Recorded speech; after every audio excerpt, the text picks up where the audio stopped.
বিএনপির ভারপ্রাপ্ত চেয়ারম্যান তারেক রহমান বলেছেন, একটি স্বাধীন নির্বাচন চায় বিএনপি, ফলাফল যাই হোক মেনে নেওয়া হবে। তিনি আজ বিএনপির প্রশিক্ষণ বিষয়ক কমিটির উদ্যোগে রাষ্ট্র কাঠামো মেরামতের ৩১ দফা ও জনসম্পৃক্তি শীর্ষক ফরিদপুর বিভাগীয় কর্মশালায় ভার্চুয়ালি প্রধান অতিথির বক্তব্যে কথা বলেন।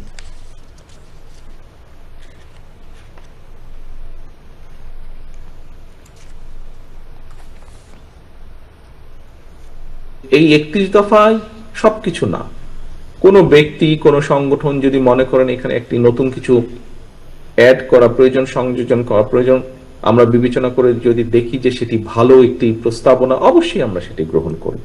আমরা এই ৩১ দফাগুলো অর্জন কম বেশি তখনই করতে পারবো যখন জনগণের সমর্থন নিয়ে আপনারা সরকার গঠন বা দেশ পরিচালনার সুযোগ পাবেন, তখনই আমরা এটি করতে পারবো। আমাদের যে কাঙ্ক্ষিত নির্বাচন, একটি রাজনৈতিক দল হিসাবে আমরা একটি গণতান্ত্রিক রাজনৈতিক দল এবং একটি নিরপেক্ষ স্বাধীন নির্বাচন আমরা আশা করব, চাইব। এটি একটি স্বাভাবিক ব্যাপার, যেই নির্বাচনে মানুষ নিরাপদে স্বাধীনভাবে ভয় ভীতিহীনভাবে ভোট দিতে পারবে। আমরা জনগণের যেটি ডিসিশন, যেটি সিদ্ধান্ত নির্বাচনের মাধ্যমে, সেটি অবশ্যই আমরা মেনে নেব।